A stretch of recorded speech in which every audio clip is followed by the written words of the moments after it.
tonight, 7-game NHL slate on DraftKings. Not a lot of goalies confirmed for tonight, but I think we have a pretty good idea of who's going to be in net for every team. There's a couple of question marks that might change the slate, but I feel pretty confident that this is who we're going to see in most of these matchups. The one big question I have is if Jari ever starts again for the Penguins, because Nedeljkovic has clearly been the much better goalie. Pittsburgh is fighting desperately to make the playoffs, and it seems like they're just going to ride Ned as long as they can. But I think Nedeljkovic has started the last 9 games at this point. Jari is the backup. Nedeljkovic seems to have taken that job from him.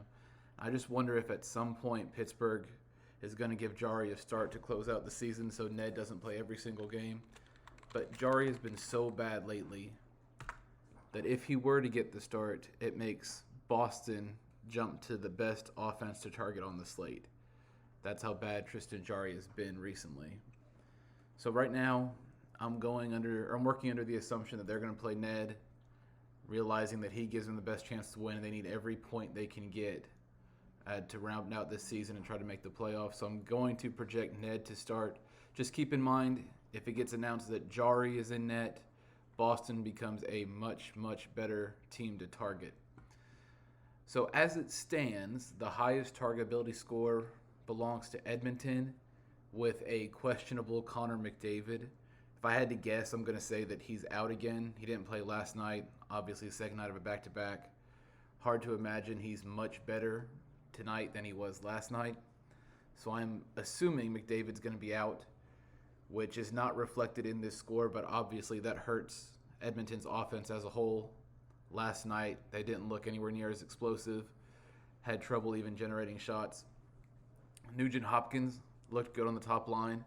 He hit the shot bonus. Draisaitl didn't do a whole lot, but I think you can absolutely go back to that top line of Nugent Hopkins, Draisaitl, and Hyman, assuming McDavid is out. It's still a pretty high-paced matchup, projected for lots of high-danger chances. Again, this is all with McDavid, though, so you can assume that those numbers are not as strong. But even with a pretty significant reduction in their targetability, they still end up as one of the best teams to target on the slate. So I would consider going there. And then we're looking at Minnesota on the road against San Jose, who is awful. You all know that. So I start with line 2 because, again, they're on the road. But really, line 1 is fine with how bad San Jose is. But Minnesota 2 is cheap. And for that reason, they're probably where I'm going to start my lineup tonight. LA 1 looks like they're in a good spot at home against Anaheim. Toronto 1, decent spot at home against Detroit. And those are kind of my top 4 team stacks to target tonight. Edmonton 1, keep an eye on McDavid, followed by Minnesota 2, LA 1, and Toronto 1. As for any good shot blocking matchups, we have some decent to good ones. Nowhere stands out as great. I actually think Columbus is maybe in the best spot for shot blockers. If we look at Money Puck, Columbus is one of the best teams at blocking shots. The Predators get their shots blocked above average. Provorov and Goodbranson play a lot of minutes, and they are actually pretty affordable. So Provorov, 3,600. He was, I think, mid 4K, 4,800 at some point this year.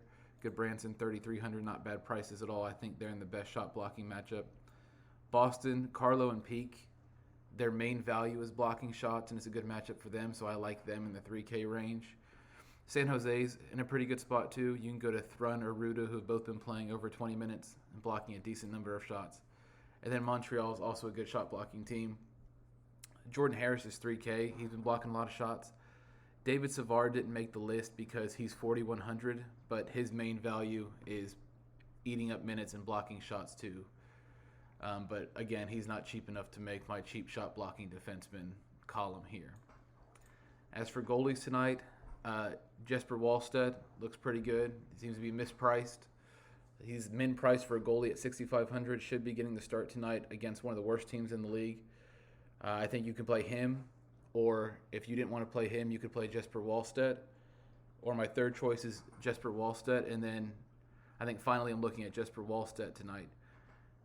Anyone else aside from that is pretty much just to be contrarian, which has merit in GPPs, of course.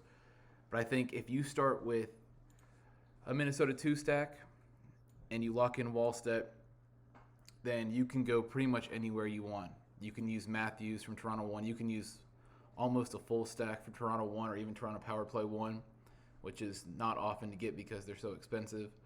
You can mix and match guys from LA, Toronto, Edmonton 1 with your Minnesota 2 cheap stack. So using that Minnesota 2 line as kind of your value saver correlation play, and then you get some correlation with their really cheap mispriced goalie tonight and a extremely winnable matchup. You can save a lot of salary that way. And then finally, you have your cheap shot blocking defenseman you can go to if you need to save more salary.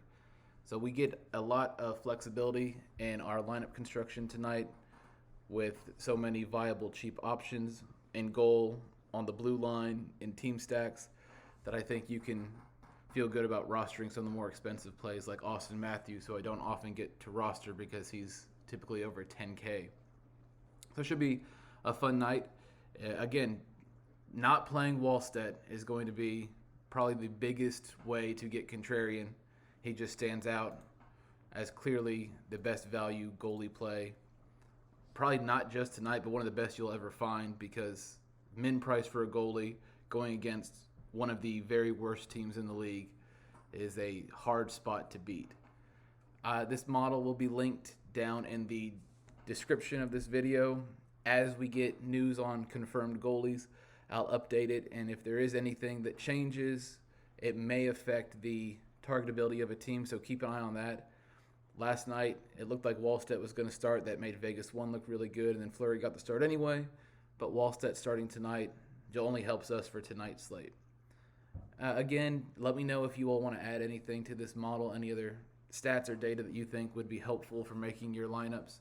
And then let me know if you would like me to put the actual skaters on these lines and not just put the line that I'm targeting for my stack. Good luck tonight, everyone.